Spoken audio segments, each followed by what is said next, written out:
Eu vou dividir esse tema aqui em 3 blocos. O primeiro bloco eu vou falar um pouco sobre a tendência da pecuária de leite, os números que nós temos no mercado hoje, que vão nos levar ou condicionar à conclusão de que nós estamos indo para um rebanho confinado e de galpão, se assim os números mostrarem.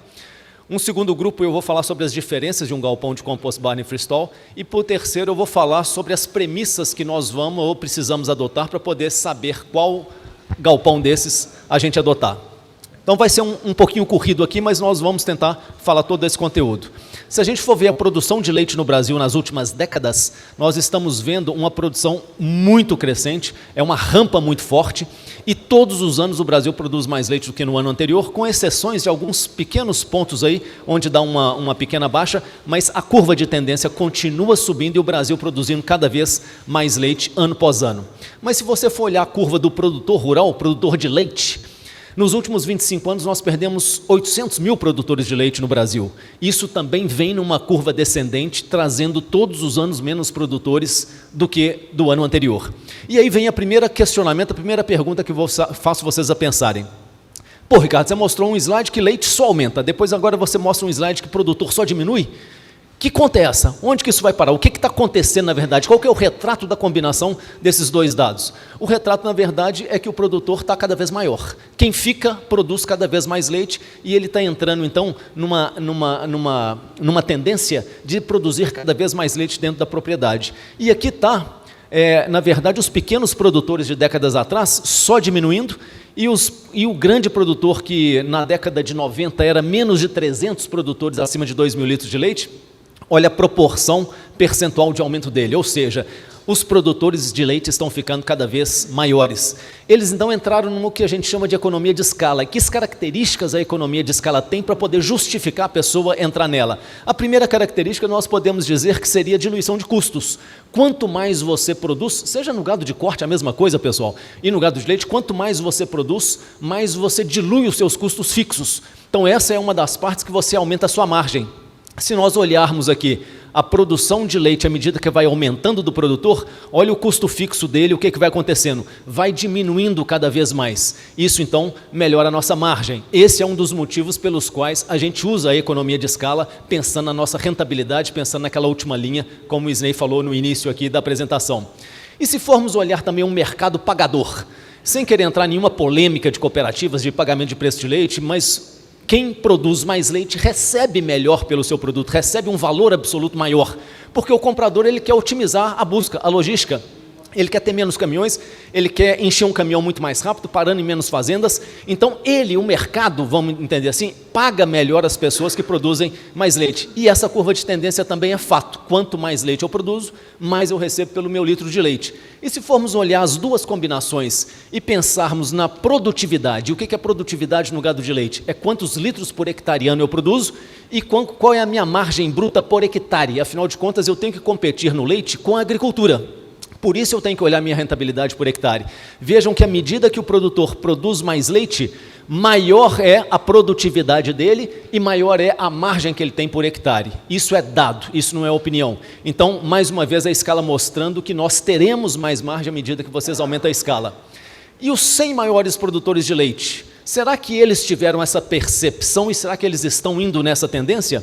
Essa curva que vocês estão vendo verde aqui, ó, as verdes, são a produção de leite no Brasil, o ritmo de crescimento da produção de leite no Brasil, entre os produtores de leite, e essa curva roxa é a curva de produção dos 100 maiores produtores de leite. Estou entendendo que esses 100 maiores são a expressão daqueles profissionais, daquele pessoal que está na atividade como negócio. Olha o que aconteceu de 10 anos para cá com esse pessoal. Eles abriram a boca de jacaré. Ou seja, eles estão num ritmo de crescimento muito maior do que a média dos produtores. Eles perceberam rapidamente o que é um negócio e estão cada vez mais produzindo mais leite.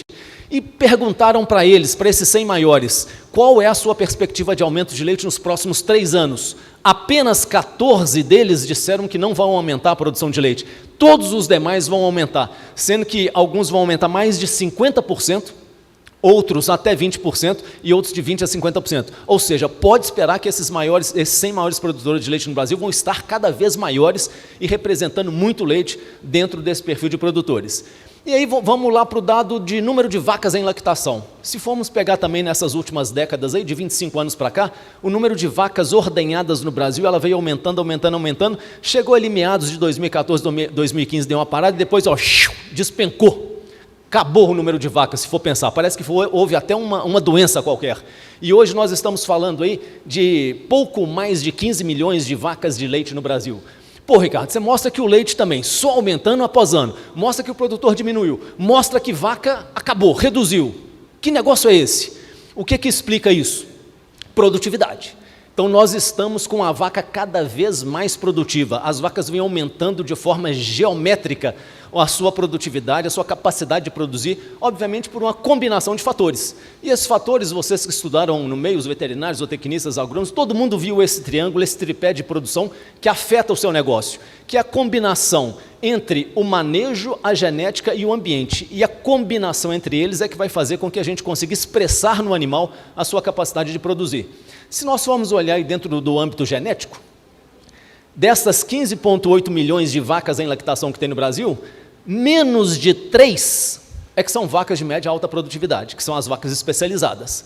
E se nós formos olhar aqui, 60% das vacas são não especializadas dentro da produção de leite. Isso é um dado, isso é um número, mostrando o perfil do gado no Brasil. Mas se nós formos olhar a produção de leite do Brasil, dos 35 bilhões de litros que produz no ano, aquelas vacas que produziam menos, aquelas vacas que eram as menores quantidades, menos de 3 milhões, elas, na verdade, produzem mais da metade do leite do Brasil, praticamente a metade do leite. Poucas vacas. E aquelas vacas que era 60% delas, produzem muito pouco leite. Então, esse é o cenário que nós estamos vendo no Brasil até então. E essas vacas dos 100 maiores produtores de leite, que é uma expressão do que se faz no Brasil, que raça que elas são? 80% delas é holandesa, 16% delas é girolando. Eu estou dizendo para vocês que nós temos que então produzir com a vaca holandesa? Não estou dizendo isso, mas estou querendo dizer para você que a vaca está cada vez mais especializada. Então nós temos que buscar, mesmo que seja uma vaca mestiça, nós temos que buscar nela perfil ou características de uma vaca altamente produtiva, até porque nós estamos num clima tropical e precisamos eventualmente de ter um pouco da genética zebuína para contrabalançar as nossas necessidades. Se formos olhar então dentro do tripé, o que nós melhoramos no manejo, muita coisa evoluiu também, especialmente nas tecnologias das dietas, a dieta total, muita coisa aqui que a doutora Marina falou de proteína e carboidratos que nós aprendemos ao longo desse tempo, saber misturar isso, balançar, os nutricionistas, os equipamentos para poder distribuir, o número de refeições, enfim, a gente melhorou muito em dieta, isso representou muito dentro dessa produtividade das vacas. Como também a questão sanitária, a questão reprodutiva, tudo vem evoluindo para poder ajudar nessa interação entre os 3 fatores dos tripés. Mas e na hora que a gente vai para o ambiente, para a gente tentar ir chegando aonde que nós vamos de fato falar? Nós lá atrás estávamos produzindo leite praticamente a pasto, exclusivamente a pasto. E com o clima tropical, com sazonalidade, produz leite nas águas, não produz na seca, o produtor mesmo falou assim, quem sabe eu plantar uma capineira e suplementar esses animais na seca não vai melhorar a minha estabilidade? E vai, e fez. Ele veio para a capineira, depois ele começou a trabalhar num sistema misto, pasto nas águas e gado confinado na seca, depois ele foi melhorando sua genética, transferência de embrião, esses cruzamentos que o Brasil fez uma ótima dever de casa, aí veio melhorando reprodução, sistemas de gestão, softwares de gestão, equipamentos, instalações, confinamento, conforto, opa, chegou lá no galpão. Então esse cara chegou no galpão, por quê? O ambiente passou a ser o fator restritivo dele aumentar a sua produtividade, a sua produção. Então vejam que isso aqui são steps, são degraus que naturalmente vão acontecendo para o cara ir eliminando as restrições que ele tem da produtividade. E lá em cima então nós chegamos no galpão. O galpão ele entrou para poder ajudar no tripé ambiente. Nós criamos um ambiente para que essas vacas que são altamente produtivas pudessem expressar o seu potencial de produção. E aí o cara chega no vizinho, vê ele produzir um galpão muito bonito, igual essa foto do fundo aí, e fala assim, minha solução é galpão. Só que esse cara que viu o galpão lá e ficou muito motivado, ele está cá atrás. Ele não tem nem genética direito. E ele entende que o galpão é a solução. Ele entende que o ambiente é a solução. Ambiente é um dos fatores e ele tem que ser aquele momento em que ele era a restrição para você atacar. E ele quer subir 6, 7, 8 degraus de uma vez e ir para o galpão. Muita atenção com isso, muito cuidado. Se esse cara não tem domínio sobre as suas atividades anteriores à demanda do galpão, ele pode cair do cavalo, ou pode ter feito um investimento, fazer um investimento que não vai conseguir se pagar ou responder por aquilo que ele ainda não sabe dominar completamente, que seria todas essas steps do gado de leite. E como que está o perfil de confinamento ou de instalações desses produtores dos 100 maiores? Estou tomando os 100 maiores porque eles são expressão do negócio de leite no Brasil. Eles estão hoje, 48 deles, dos 100 maiores, estão com freestall, 36 deles estão com compost barn, mais de 10 estão com mais de um tipo, ou seja, tem os 2 galpões, e o resto ali é o sistema tradicional. Então, ou seja, a grande parte está em confinamento e grande parte deles está em galpão. Mas quer dizer então que o freestall, pelo fato de ser a maior quantidade de galpões, ele que é a recomendação? Não, também não estou dizendo isso. E posso dizer que o galpão freestall, pelo fato de estar no Brasil há 40 anos, né, João? Deve ter galpão no Brasil de freestall. Como ele está há 40 anos, naturalmente ele tem um volume muito grande dentro desses 100. Mas se nós formos ver a evolução do galpão de compost bar nos últimos anos também, a partir de 2016, olha o ritmo de crescimento do compost bar nos últimos anos. Ele está numa velocidade muito rápida, ele está crescendo muito rápido, e ele, inevitavelmente, se não passou, ele vai passar o freestall sem dúvida nenhuma. Isso também é resposta para dizer que o compost é melhor do que o freestall? Não, também não estou dizendo isso. Nós vamos chegar nos parâmetros para a gente poder fazer essas avaliações, mas esse é o ritmo de crescimento do freestall.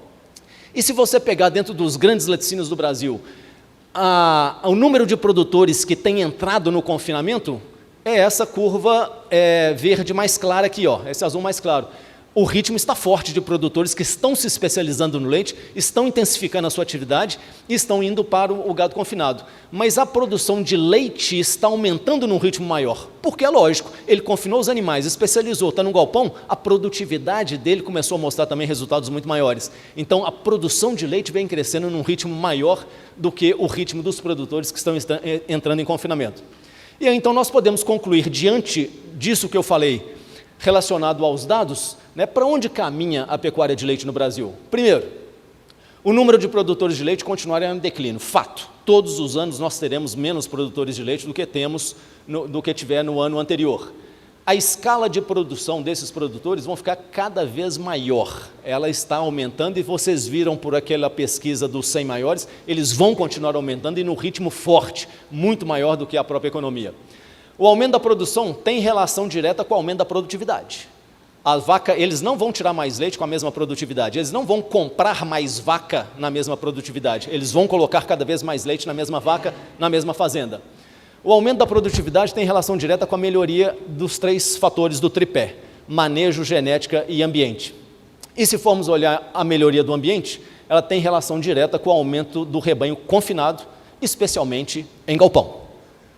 Então, se os dados fizeram sentido para vocês, e aí, quando eu falo que é dado, ele não é opinião, eu estou coletando dado, se isso fez sentido para vocês, a tendência é que nós vamos ficar na atividade de leite, seja para você produtor, seja você que é um consultor aí, um técnico que está atendendo o seu cliente, a tendência é ficar com um sistema cada vez mais intensivo, dúvida nenhuma a respeito disso. Quanto maior a sua produtividade por hectare ano, maior será a sua rentabilidade, isso é dado e existe uma correlação direta entre esses 2 fatores. Pois bem, terminei o primeiro grupo, primeiro tempo do meu discurso. E aí, então, eu cheguei no freestall e no compost barn. Então, aí, está aí a figura dos 2 modelos. Há considerações para se saber qual deles é melhor? Sim, tem várias. Eu vou usar talvez umas 8, 10, mas não agora. Mas de cara eu pergunto para vocês aqui, olha essas 2 fotos. O que chama a atenção de vocês nela? Estou perguntando. E é rápido, porque o cronômetro está rodando aqui. O que chama a atenção de vocês nessas fotos? Oi? Oi? Concentração. O que mais? Conforto. Quem falou conforto? Pronto, Pedro. E você também tinha que falar, né? Você é aluno bom. Conforto, gente. Essa é a primeira palavra que nós temos que usar quando nós vamos falar de ambiente, quando nós vamos falar de galpão. Conforto. E qual tem mais conforto? À esquerda, freestall. Por quê? Qual que é a expressão do conforto? Qual que é a expressão do conforto animal, de vaca em lactação? O que é o indicador? Oi? Vaca deitada, gente. É a grande expressão do conforto da vaca. Olha lá, está tudo deitado nos dois casos. Quem que é melhor aí?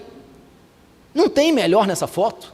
Se for olhar, todos os dois sistemas estão com conforto animal. E é isso que eu estou procurando. É isso que nós vamos buscar no galpão. Independente do sistema que nós vamos usar. Mas, obviamente, que vão ter critérios para um melhor do que o outro.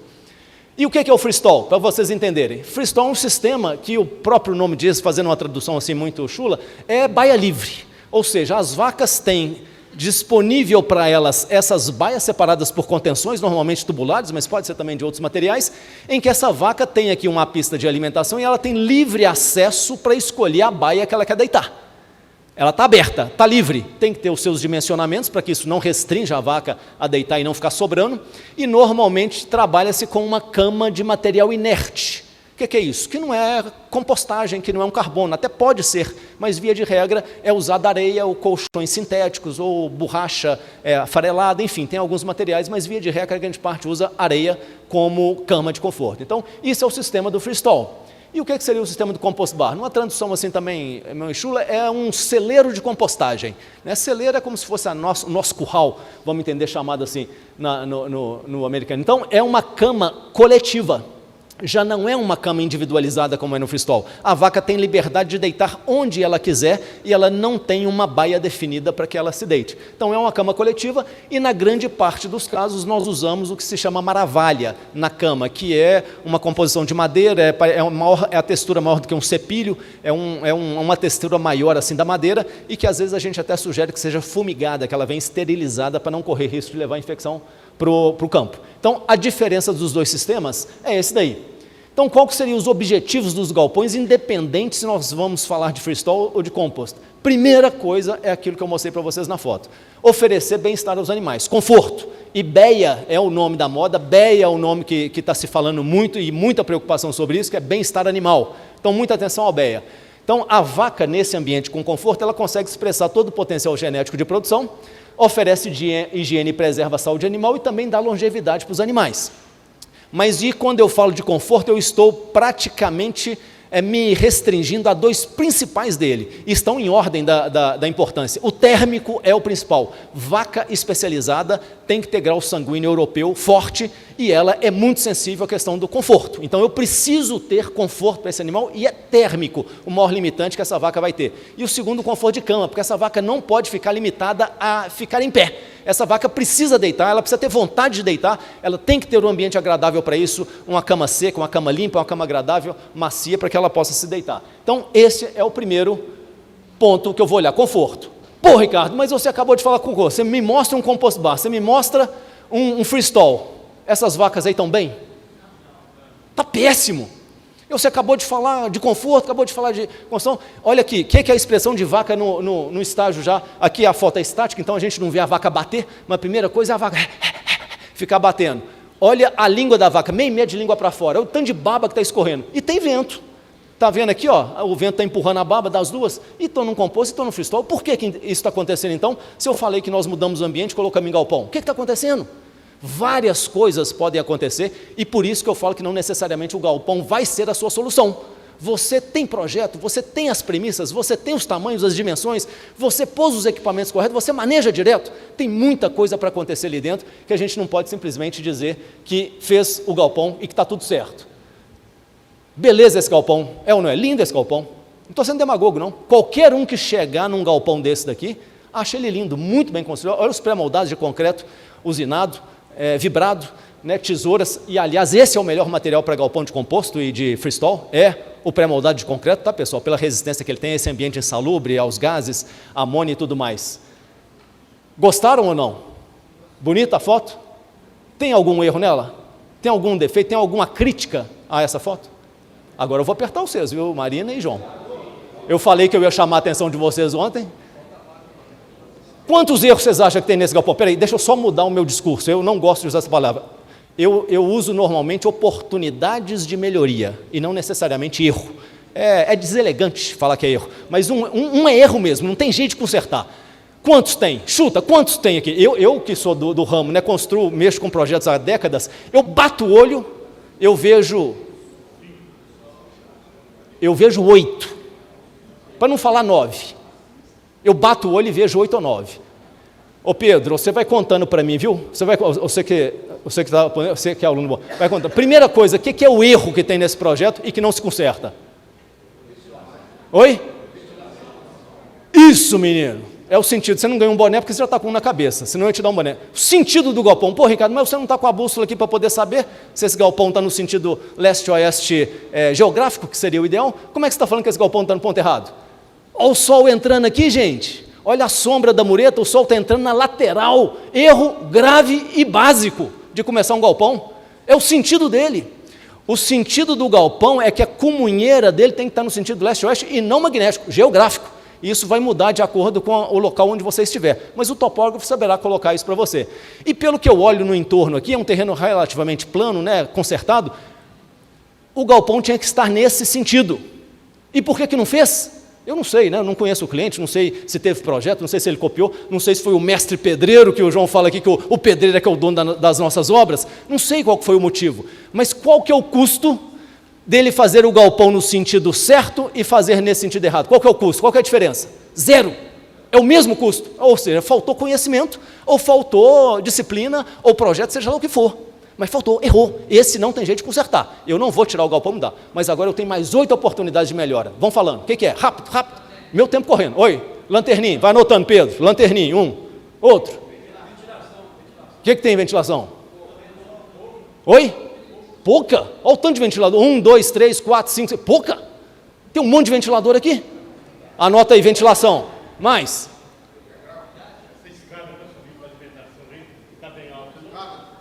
Não é a cama que está baixa, mas não estou nem pondo isso como erro, viu? Aumentou mais um. A cama poderia estar cheia aqui, e aí não teria essa diferença, né? A cama que está baixa. Mais, rápido, gente. Oi? Beiral, o que tem beiral? Cadê? Pronto, beiral, mais. Vai, onde está a régua ali que você está vendo que é a altura? Quanto que é a altura ali? Quanto que ela está medindo? Quanto? Ué, não tem treino aqui, eu não sei, a altura não entrou. O que mais? Oi? O coxo está aqui, ó. Umidade? Onde você está medindo umidade? Onde é que tem umidade? Oi? Tem, mas não tem jeito de medir. Vocês não falaram nem a metade do que eu vi. Vão lá para a gente não perder tempo? Primeiro, o galpão está na posição errada. Pau, bomba. Começou errado. Agora vamos para as oportunidades de melhoria. Vocês percebem... Aí são as percepções, essa é a experiência, né, gente? Já que a gente chega no campo, suja a botina todo dia. Vocês batem o olho, vocês percebem que as vacas estão mais para um lado do que para o outro? A vaca te conta. A vaca é o grande termômetro nosso. As fezes dela é um grande termômetro de tudo. Vocês estão percebendo? As vacas estão amontoadas para a direita. Por quais motivos? Alguns. O primeiro deles, eu tenho sol aqui, a vaca especializada, tudo indica que é um rebanho especializado, de grau holandês, tudo indica, a vaca não quer insolação direta, ela não quer a cama quente, ela está fugindo desse estresse calórico, ou seja, ela fugiu daqui porque ali está quente, ali tem insolação direta. Qual o outro motivo que fez essas vacas ficarem mais na direita? Os bebedouros estão aqui e sem proteção. Então elas bebem água, a água cai toda aqui no canto, ó, e aí fica mais úmido essa parte, as vacas querem deitar na parte mais úmida, está mais fria, ela troca melhor o cardume, ela acha que ele é melhor para ela, e acaba gastando mais cama. Então esses dois motivos basicamente fizeram as vacas se comportarem mais para o lado de cá. Mas tem mais, o bebedouro está na pista de alimentação, esse bebedouro, eu colocaria ele na pista de acesso, do outro lado, vaca come de um lado, bebe do outro, e ela faz o percurso na cama, indo para lá e para cá, isso faz uma melhor mobilidade, uma maior distribuição das vacas lá dentro do galpão, mas nem pista de acesso tem lá, outro erro, essas vacas têm que ir para a sala de ordenha por aqui, e como é que eu vou separar os lotes, as vacas vão misturar uma da outra, isso gente, é só a visão de quem conhece a operação, que eu bato o olho e eu vejo que não tem a pista de acesso, e quem é que viu isso aqui? Outra coisa, ventiladores, não está faltando ventilador, esse ventilador não é ventilador de compost bar. Isso é ventilador horizontal, isso é o ventilador classificado como HVLS, é High Volume Low Speed, é ventilador para grandes volumes de áreas de galpões, mas não é para secar cama. Esse galpão, não estou falando nada mal do fabricante, mas ele não seca cama, ele não é ventilador axial, que eu tenho que ter alta velocidade. Então, não vai secar cama. Essa cama está seca, é porque ela está nova, tudo indica que está nova, começou esse trabalho agora. Então, ventilador errado. Aí o cara não tem beiral, que o colega falou ali, não tem nem beiral na longitudinal e nem beiral nem na lateral, nem na longitudinal. Aí ele não pôs beiral, deu uma chuva, molhou 10 metros de cama dele. Aí o que ele faz? Ele tampa a parte mais alta, que é a flecha, para poder evitar de molhar. Aí ele cria um outro erro. Tudo que eu quero num galpão, gente, é melhorar o fluxo de ar lá dentro para poder a cama secar melhor. Aí ele vai e põe mais uma barreira para o fluxo natural de vento. Pau! Aí ele faz o lanterninho, tudo certo, nós temos que tirar o ar quente de dentro do galpão, especialmente clima tropical. Aí ele faz um galpão com um lanterninho pequenininho, está lá exprimido, que esse ar quente tem dificuldade de sair. Eu quero que ele saia rápido, com vontade, e não fique parado lá dentro. Pista de banho, porque tem um tubo aqui, ó, ele acha que fez uma sala de banho, isso está só resfriando mais ou menos. Vaca não gosta de banho, a gente quer dar banho pelo efeito, mas a vaca foge do banho. Isso aqui não funciona como banho também. Ele vai jogar água de um lado, mas a vaca vai correr desse banho, não tem lugar de cercar a vaca, não tem um túnel de vento para isso. E aí, gente, eu vou falando mais, tá? Isso é só o que eu bato o olho e estou falando para vocês. Galpão lindo, maravilhoso, muito bem construído, gastou-se dinheiro e eu não fiz o dever de casa. Pau! Aí eu vou para o freestall e vejo uma situação dessa. Que problema que tem aí? Oi? Vaca está em pé. Por que ela não está deitada? A cama está pondo medo nela de alguma forma. Olha os buracão da cama. Essa cama não está uniforme, essa cama talvez não esteja bem a textura, seja o que for, mas a vaca está te contando. Eu não estou afim de deitar na cama ruim. E talvez tenha até um problema de nutrição, que nem vou entrar, não é meu tema, porque as vacas estão com os anteriores para cima, é porque ela está se equilibrando ali dos pesos que provavelmente estão nos anteriores. Isso pode ter, às vezes, um problema de dieta também. Não entro no assunto, porque aqui tem doutores nisso que me dão aula. Então, isso não está bom também não. Fiz o galpão e a cama não está boa. Olha aí outro compost bar. Agora eu não vou nem pedir a vocês, que vocês já estão mestres nisso. Olha a textura da cama, gente. Torrão para todo lado. Está errado. Alguma coisa está acontecendo. Eu tenho parede aqui bloqueando meu fluxo natural de ar, eu tenho os ventiladores mamute, e aí a gente vê gente que vai para o exterior, vai para Israel especialmente, chega lá, vê os galpões com esse ventilador aqui, e volta no Brasil arrotando que ventilador bom é esses mamute horizontal. Gente, Israel, o composto, a cama, é de areia do Mar Morto, é de calcário do fundo do Mar Morto, é cama inerte. Eu não tenho que resfriar essa cama não, eu tenho que resfriar a cama orgânica, que tem carbono. Então esse ventilador está errado, lanterninho pequeno, lá, fez também... tampou lá na frente porque está chovendo, não teve beiral, e por aí vai. O fato é que a cama também está ruim. Olha o tanto de vaca em pé. Algo está errado. Gastei milhões de reais e não estou fazendo meu dever de casa. E aí quando eu vejo essa foto, aí é o fim de carreira. Fim de carreira isso daqui. Tem o freestall e a vaca está deitando no corredor. E ela deitou porque ela não deu conta mais de ficar em pé. Ela chegou no limite dela, mas ela não escolheu a cama para deitar. Obviamente que a cama pode estar muito ruim, ou mesmo não ter nem cama, baia sobrando para ela. Pode ter um erro qualquer. E não é só uma que está deitada, não. Ela tem mais. Vaca deitando no chão, no concreto, no piso úmido, e achando que está melhor do que a cama. Esse aí é fim de carreira. Muito erro em cima disso que a gente acha que é a solução. Qual o outro objetivo? Segundo, facilitar as operações de manejo. Por isso nós vamos para galpão. E facilita muito, gente. Atividades mais humanizadas, maior produtividade operacional, melhores observações dos animais, maior controle gerencial. Quem nunca viu leite desse jeito e ainda vê, né, que a grande parte dos produtores ainda, buscar a vaca atolada no barro, sair de madrugada na chuva, né, capim molhado para poder buscar a vaca, uma cocheira sem pista de alimentação, sem pé de boi, o trator atolando, colocando de garfo. Gente, isso acabou. Isso não dá conta de se sustentar mais, especialmente na necessidade da gente ir para a escala de produção. Aí a gente veio mudando muito, né? Hoje nós temos os Total Mixers, né? Ou TMR, para poder fazer essa dieta e colocar ela direto no coxo, inclusive tira o silo, desencila o silo lá de dentro. Um dos maneiros que a gente sempre usa, que o americano fala one more bite, que é para comer cada vez, dar uma bocada a mais para poder ver se produz mais leite, a gente tem que empurrar a comida ao longo do dia também, que o rapaz aqui está mostrando o equipamento dele que foi substituído por um robô, que faz isso sozinho, com GPS. Ele não precisa mais ficar empurrando isso, que seja mecanicamente, muito menos de mão. Aí viemos para o galpão e consigo revirar a cama toda mecanicamente, sem necessidade de usar ferramentas manuais também.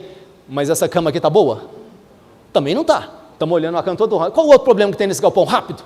Qual o outro problema? Bate o olho aí. O que tem com essa aula que eu dei aqui agora? O que está errado aí? Oi?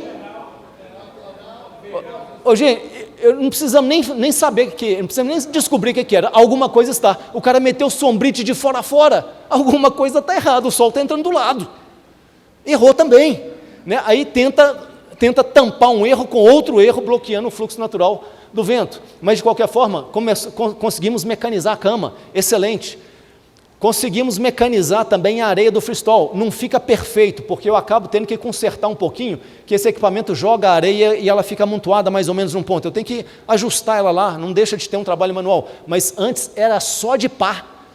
E esse era um dos grandes problemas do freestyle, é esse manejo de colocar areia todo dia lá, seja lá qual frequência que vai ser usado. Não tem mão de obra para isso. E hoje os galpões conseguiram trazer raspadores, tudo mecânico, os scrapers, que são aquelas maneiras com um motorredutor de poder puxar o esterco. Temos também o sistema flush, né, que joga uma lâmina d'água e também limpa isso tudo. Tudo isso o galpão pôde promover para a gente uma facilitação nas nossas operações. Então, isso não tem volta, pessoal.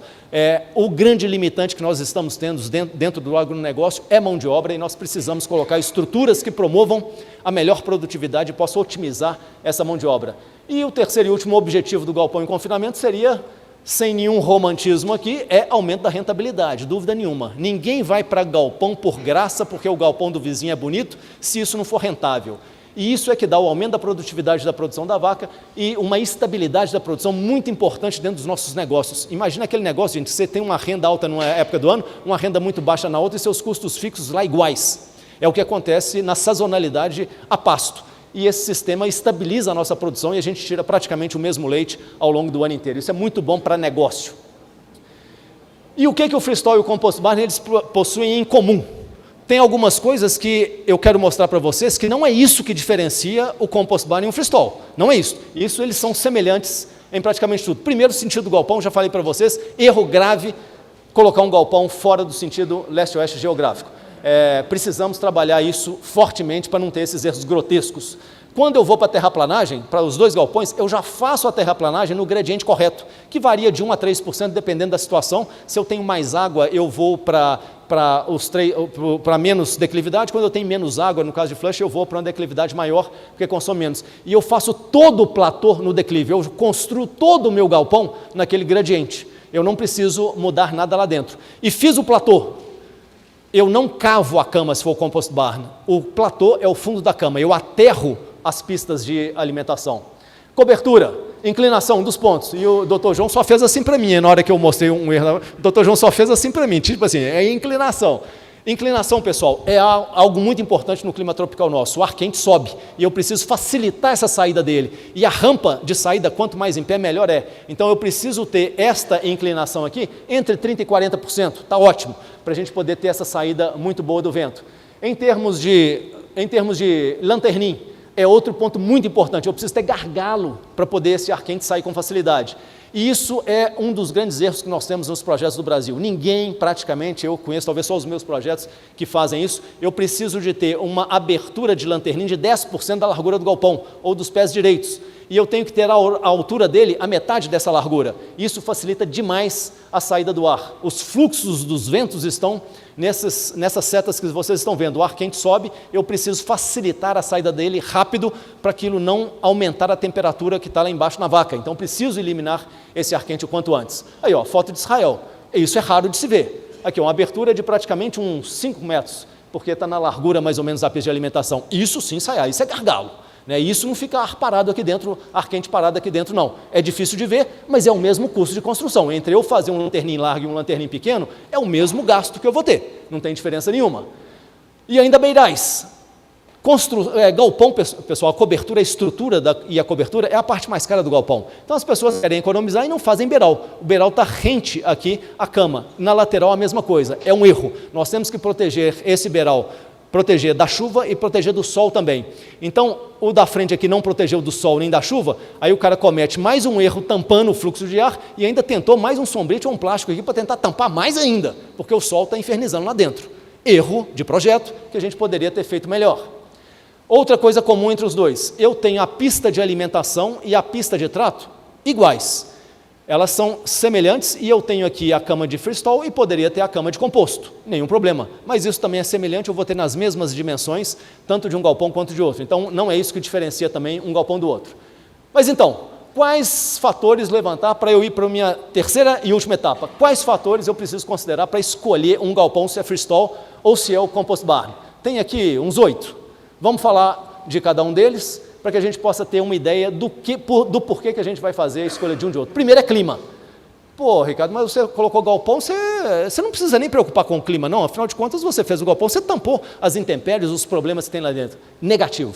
O clima, para mim, é o primeiro ponto que eu olho quando eu vou escolher um dos galpões. Isso tem relação direta com o que a gente chama de THI. THI é as siglas em inglês da temperatura e umidade. O que a vaca sente, na verdade, não é só a temperatura ou não é só a umidade. Ela sente uma combinação dos dois e isso traz um número. Esse número aqui, ó, vermelho, já é o início do estresse calórico da vaca. Ou seja, uma vaca ainda vai estar bem numa temperatura de 22 graus e uma umidade relativamente pequena, de 40%. A vaca está bem, mas à medida que a umidade vai subindo e a temperatura também, olha aqui, vai só crescendo o THI. Isso é uma bomba. A vaca com THI de 80 ou mais, ela vai precisar de ajuda e essa vaca pode morrer se a gente não atuar no conforto térmico dela. Então isso é muito preocupante e eu olho esse ponto aqui como um dos principais para poder entender se eu vou poder ir para o galpão ou se eu vou ter que redimensionar um galpão de compost barn ou se eu vou para o freestall. E num clima quente e úmido é o pior. Eu, semana retrasada, fui no Panamá para poder atender um cliente que quer começar um projeto de galpão.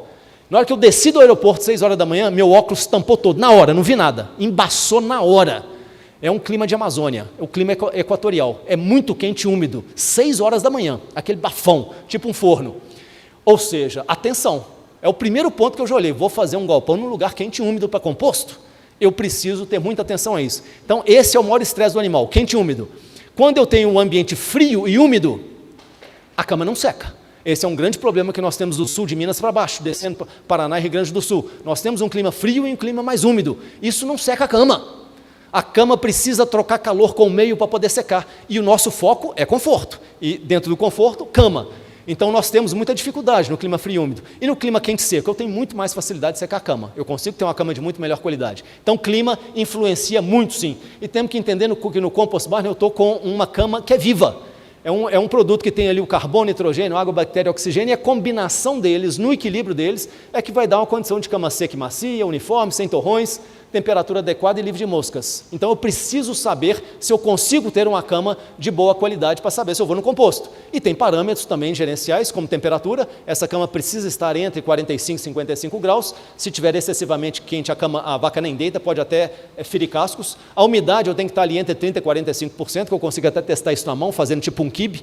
Então eu tenho que monitorar minha cama para saber se ela está dentro dos seus parâmetros certos. Vou fazer um galpão, gastei milhões de reais e virei uma cama dessa, me ajuda, gente. Para que eu fui mexer com um galpão? Eu não estou no perfil ainda de poder trabalhar com isso.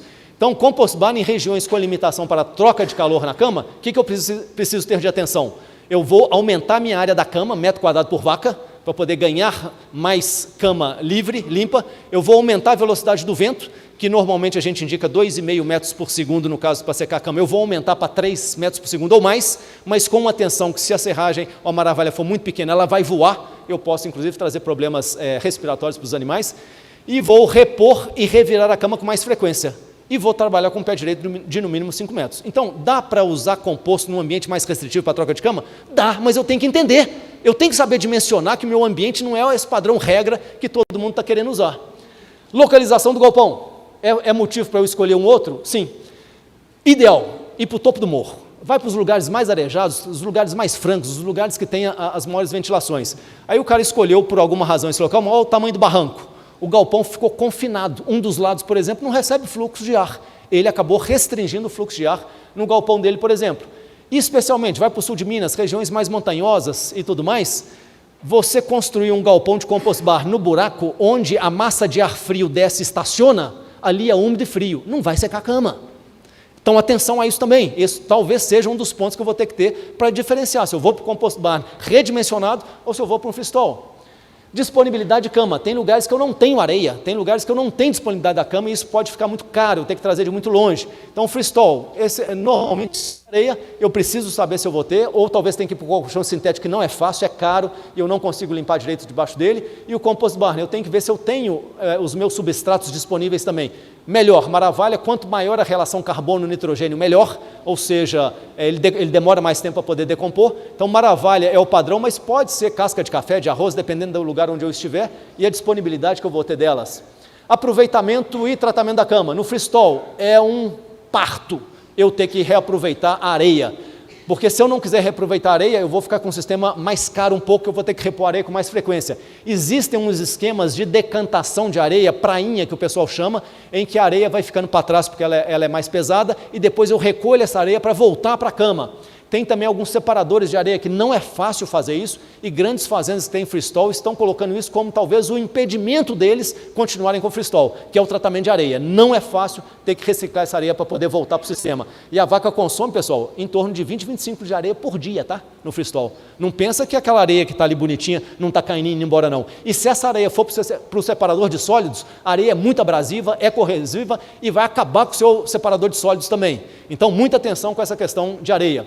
Compost barn, eu posso fazer a integração com lavoura, as pessoas que produzem a sua silagem de milho, a cama é um material muito nutritivo para jogar para o campo, eu reduzo aí às vezes a metade do adubo colocando a cama na minha área e consigo fazer também compostagens, vendendo esse produto enriquecido para outras empresas, outras companhias, até ensacando e colocando isso no mercado. Então o compost barn tem um valor muito interessante de liquidez do seu produto. Custo operacional. O que é custo operacional? A quanto que eu gasto em cada um deles de consumo de cama, energia elétrica, mecanização e mão de obra? Lembrando que se eu estivesse a pasto, eu não estava tendo nada disso, tá certo? A não ser a mão de obra mais específica para aquilo. Então, assim, quando eu vou para galpão, eu crio custos que eu não tinha antes. Isso também tem que ter consciência, porque a pessoa acha que é só o galpão aquela beleza. Não, eu vou ter custos operacionais que eu não tinha antes. E no caso de compost barn, se eu colocar maravilha aqui para nós hoje é R$ 92, R$ 94 o metro cúbico colocado na fazenda. E uma vaca consome de 12 a 13 metros cúbicos de maravilha por ano. Quem é que sabe disso? Pouca gente. Ventilador, ele tem que ser axial, ele é mais potente, 2 CV. Trator, eu vou bater a cama 2 vezes por dia, pelo menos. Vou gastar ali uns 15 minutos para cada 100 vacas. Então, vou gastar aqui mais ou menos uns 0,15 horas por cabeça mês. Isso, trazendo em números, eu gasto por dia R$ 6,22, num custo operacional, preço de hoje, para essa região daqui, num compost barn. Isso é barato, pessoal? Num leite hoje aí de 2 e tanto, nós estamos falando de 2,5 litros de leite só para pagar o custo operacional no meu compost barn. Quem que tinha consciência disso? E no freestall, eu tenho? Tenho. A vaca consome uns 20, 25 litros de areia por dia, isso vai dar uns 5 metros cúbicos de areia por cabeça ano. Ventilador é um pouco menor, porque eu não preciso de ventilador potente, eu não tenho que secar a cama no freestall, eu vou só melhorar a minha ambiência. Eu vou gastar o trator para poder despejar aquela areia lá, eu vou ter uma mão de obra para poder arrumar areia, é bem menor o custo operacional, 3,45 cabeça dia. E na hora que você joga isso para 200, 400, 800 vacas, 1.000 vacas que a pessoa tem nesses sistemas grandes, isso tem um impacto muito grande. Qual que é a diferença disso aqui do compost barn e freestall? O compost barn eu retorno um valor da cama, que a minha cama é um produto comercial e tem liquidez. Então existe um mercado de composto aí de mais ou menos R$ 550 por tonelada da cama curtida, que eu tiro uma vez por ano. E cada vaca eu vou ter 5 metros cúbicos de cama. Então isso seria mais R$ 2,74 por dia que me retorna ao caixa. Então, se eu tirar de 6,22, eu tirar o 2,74, eu vou ficar com os custos operacionais dos dois aqui muito parecidos. Então, o custo operacional, embora eu mostrei desembolsos maiores para o compost barn, no final do período do ano eu vou ter mais ou menos um custo próximo deles, que não vai diferenciar.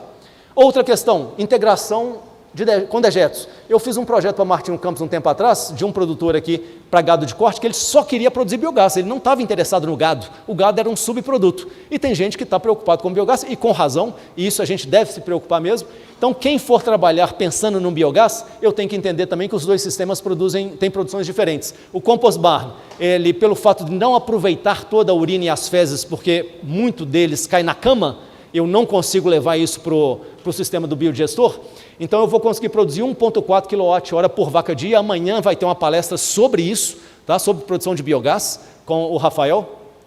E isso aqui vai me gerar uma receita, considerando um quilowatt de mais ou menos 60 centavos, né? Preço aí de mercado barato, R$ 25,00 por vaca mês de receita que eu vou ter. E no freestall, produzo muito mais, porque 100% dos dejetos vão cair na pista e eu vou conseguir lavar. E essa vaca vai produzir, ao invés de 1,4, ele produz 4 kWh por vaca dia. Isso já vai me dar uma receita maior de R$ 72,00 por vaca mês. Então, tem diferença se eu quiser pensar na produção de biogás. E o freestall eu tenho outra diferença, eu preciso de um gado padronizado. Não dá para eu trabalhar no freestall com cada vaca de um tamanho, uma raça, né, porque as contenções, elas têm determinados padrões, não dá para eu poder ficar diferenciando. Olha aqui, por exemplo, uma cama que não tem as medidas corretas, a vaca vai começar a defecar na cama. E isso vai demandar uma mão de obra todo dia de limpar. Eu não quero Uber sujo, eu não quero mamite, eu não quero ter uma cama suja. A vaca tem que defecar com o traseiro já aqui no meio-fio, ela vai defecar direto na pista. Então, eu tenho que ter gado padronizado no freestall. E no caso do compost bar? Para mim não importa, eu posso ter uma Jersey no meio de 420 quilos, pode ter uma vaca de 700 quilos, eu posso ter variação eu posso ter desuniformidade no padrão da vaca, que eu vou trabalhar do mesmo jeito. Então, isso pelo fato de ser uma cama coletiva. Sanidade dos animais. No freestall, eu tenho que fazer avaliação de claudicação, que seria a questão dos cascos, né? Eu só tenho a vaca andando em concreto, eu não tenho a vaca andando em outro lugar, porque a cama ela só deita.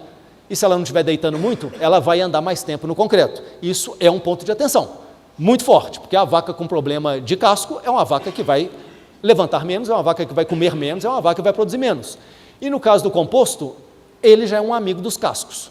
Não nessa foto, eu pus ela de propósito, porque se eu não tratar bem a cama, se eu não tiver manejo, eu vou ter um problema também de uma vaca andando no barro, atolando até no jarrete, como é costume a gente encontrar em vários casos. Então, o compost pode dar mais conforto para o animal, especialmente nessa questão de longevidade e de cascos. E valor do investimento? Né? Muita gente entende que esse é o principal fator. Veja o tanto de coisa que eu coloquei antes de chegar no investimento. E às vezes eu vou ter que ir lá no clima decidir pelo galpão, independente se um é mais caro ou mais barato que o outro, porque a limitação às vezes não vai ser o investimento, a limitação às vezes vai ser a minha condição de produzir conforto para os animais. Freestall, ele tem uma área coberta menor do que o compost bar. Opa, se eu já contei que a estrutura de cobertura é o que mais encarece, ele aqui já é menor. Maior área concentrada. Os animais ficam mais próximos um do outro porque eles têm a contenção definida. Contenções em baias individuais, maior área concretada. Eu li errado aqui, né? Então isso aí faz o custo aumentar também. Concreto é caro. Ventiladores de menor potência, isso ajuda no custo operacional. E no compost bar? Eu tenho cama coletiva, mas isso faz eu aumentar o galpão em mais ou menos 30% do tamanho. Isso é muito relevante, pensando nos custos que nós temos por vaca. Os ventiladores são mais potentes. Eu preciso ter equipamento como um escarificador de cama ou enxada rotativa para eu poder bater a cama no mínimo 2 vezes por dia. E vou ter que ter dimensionamentos excedentes enquanto o THI muito elevado. Ou seja, eu tenho que pôr cama, não dá para eu trabalhar com 10 metros quadrados por vaca, que é o padrão que todo mundo faz aí, independente se ele está no clima frio, clima úmido, ou seja lá qual for. Né? As pessoas não têm os fundamentos do porquê fazer as diferenças nos dimensionamentos. Mas o que isso seria em termos de valor? Freestall é um investimento mais caro que o compost bar. Freestall na nossa região está aproximadamente de 10 a 15 mil reais por vaca instalada.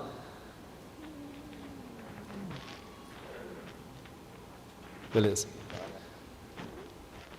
Nós estamos aí com um custo de aproximadamente 10 a 15 mil reais por vaca instalada e no caso de compost barn vai de 8 a 10 mil. E por que existem essas variações? O tipo de material, o tipo de logística para chegar ao material. No caso aqui dos dois sistemas, eu tenho a cama unilateral ou eu tenho a cama dupla, isso também vai mudar um pouco o dimensionamento, mas via de regra os valores estão em torno disso. Então, meus amigos, pensar que eu vou fazer um galpão para minha vaca de 20 quilos de leite estar lá dentro, diferentemente de uma vaca de 35, 40, isso aqui vai ter um impacto muito grande. Então, não dá para trabalhar com a vaca de baixa produtividade. Então, a genética, né, tem um peso muito grande nisso daqui, a especialização da vaca tem um peso muito grande nisso daqui. O galpão, por esses investimentos, não foi feito para a vaca de baixa produtividade. Nós temos que ter consciência disso. E aí, então, se eu for levar aqui para as conclusões, eu posso dizer o seguinte: sempre vai ter discussão, gente, qual que vai ser o melhor sistema, sempre haverá essa discussão. Eu estou tentando trazer para vocês vários subsídios que os ajudem a poder entender, no seu caso, qual seria a melhor condição. Mas o que nós temos que ter na cabeça é que os dois sistemas têm que trazer conforto animal, dúvida nenhuma. As instalações devem proporcionar as condições para o bem-estar animal, com higiene, sanidade e eficiência de manejo, além de simplicidade, para que os custos sejam reduzidos e os animais possam explorar todo o seu potencial genético. Entenda que não existe uma receita única e nem deve, especialmente quando é o caso de compost barn. Existem diferenças e apesar dos investimentos serem maiores, a pecuária leiteira ganhou mais produtividade, rentabilidade e eficiência com sistemas de confinamento e eu mostrei isso nos primeiros slides com os números do negócio. Agora eu vou falar a opinião, né? As pessoas gostam muito de falar, mas o que o senhor acha? O doutor João até falou isso, o povo aperta a gente, mas o que o senhor acha? Né? Então, opinião entre os dois sistemas. Primeiro, o modelo de freestyle, ele é um modelo que já está há muitos anos no Brasil, ele já está no mundo inteiro, ele está muito padronizado, ele já foi corrigido há muito tempo, ao longo desses anos todos, ele é muito mais conhecido, ele é muito mais dominável, vamos entender assim. E o modelo, e o freestyle, é um modelo em idealização. O que eu quero dizer com isso? Nós estamos conhecendo o Compost Barn agora, já está cheio de papo aí, dizendo que entende muito de galpão, de projeto e tudo mais. Quem sou eu para poder dizer isso? Eu estou aprendendo. O galpão mais velho no Brasil de Compost Barn fez 12 anos esse ano. Ou seja, a tecnologia é muito nova, gente. Não dá para falar que a gente domina isso. Eu aprendo todo dia com composto. Eu faço projetos de composto hoje muito diferentes do que eu fazia há tempos atrás. Então, temos que ter consciência de que o composto depende muito de orientação técnica e de conhecimento do técnico para poder saber fazer seus dimensionamentos. No freestyle eu trabalho com cama inerte, que não preciso, né, não é decomposição, e no composto eu estou trabalhando com cama viva. Muita atenção, eu tenho que entender de cama também, além da vaca. Compost Barn, maior exigência de fundamentação, mais variáveis de influências, é o que eu estou dizendo. Eu vou chegar no Panamá, eu vou indicar o cliente fazer um galpão de composto com 10 metros quadrados por vaca, eu vou tomar bomba. Eu vou ter que aumentar a minha área de cama. Quem fala isso no Brasil? Todo mundo põe um padrão e não entende dos fundamentos, dos porquê que nós estamos fazendo isso, aquilo, por que eu abro o lanterninho, por que eu ponho o pé direito desse jeito, por que eu faço isso, aquilo, eles não sabem, eles copiam. Então, o que falta muito no Brasil, é a crítica que eu faço aos colegas, é que existem pouca fundamentação para que a gente possa dizer quais seriam os dimensionamentos corretos. O galpão não é a solução da restrição do ambiente. Ele precisa se associar a outras técnicas de conforto animal, como, por exemplo, sala de banho. Eu não consigo ter, a não ser que seja um galpão fechado, que é o túnel de vento, ou cross ventilation, esses sistemas que são fechados eu tenho domínio, mas fora esses que eu estou mostrando aberto, nós temos que ter outras técnicas para ajudar ainda a vaca acabar de tirar o estresse térmico dela.